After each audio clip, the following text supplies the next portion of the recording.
can sing. You gentlemen!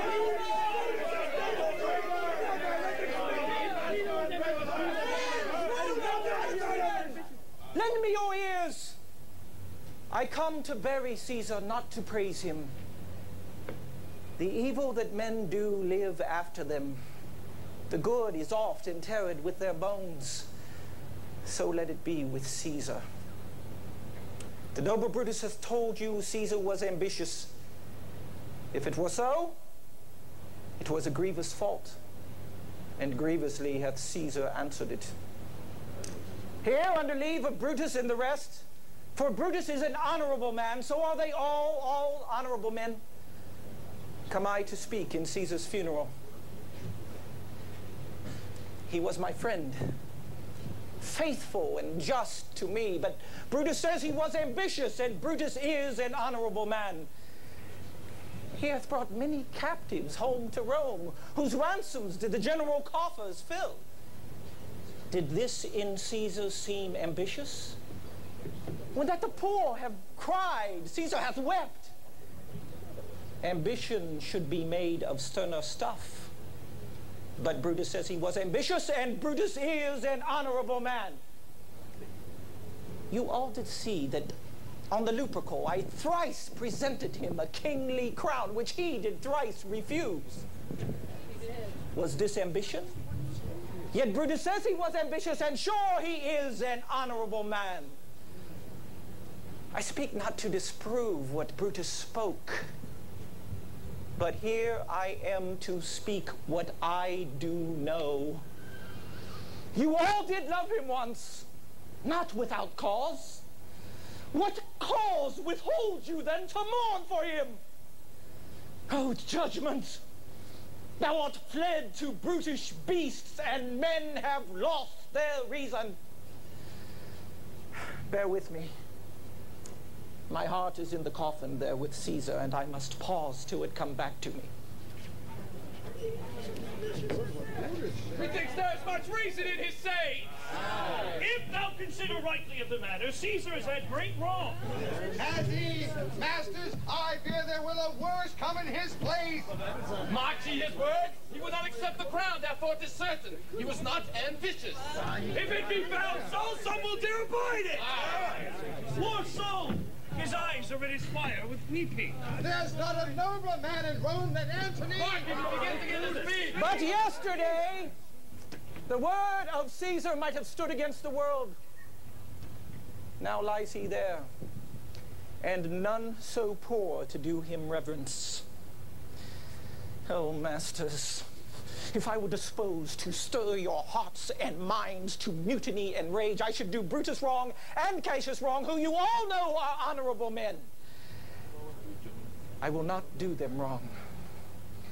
I rather choose to wrong the dead, to wrong myself and you, than I will wrong such honorable men.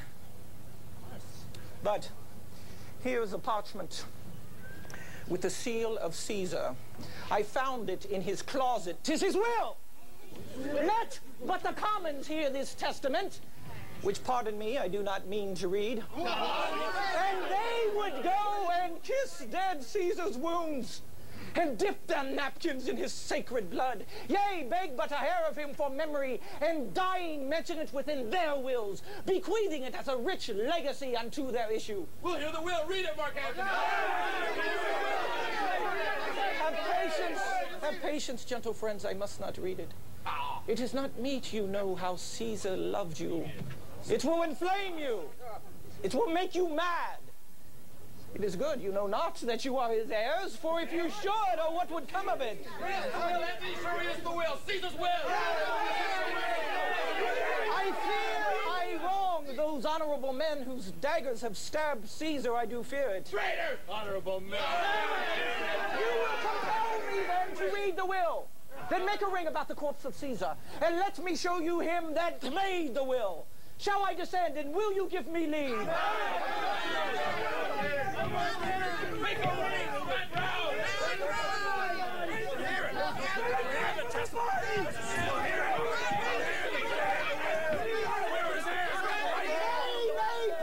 not so upon me. Stand far off. He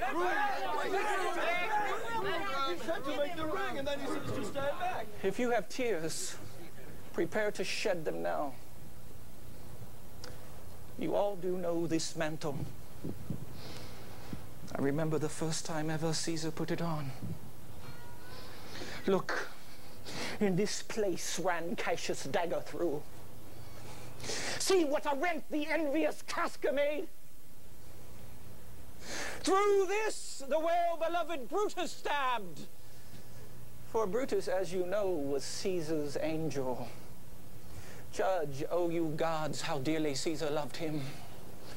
This was the most unkindest cut of all.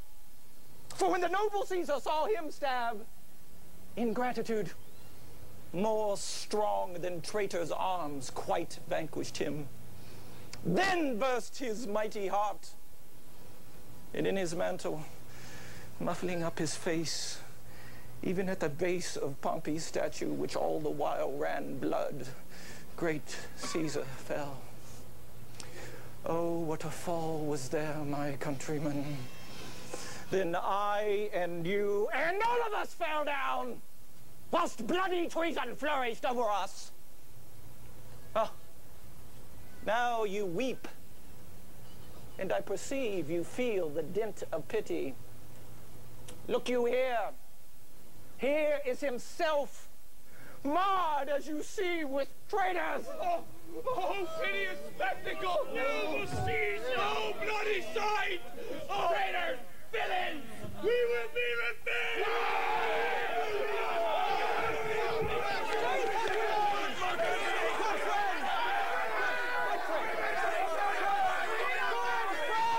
Sweet friends, let me not stir you up to such a sudden flood of mutiny.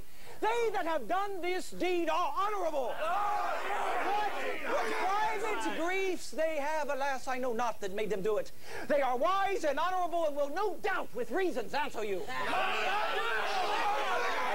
I come not, friends, to steal away your hearts.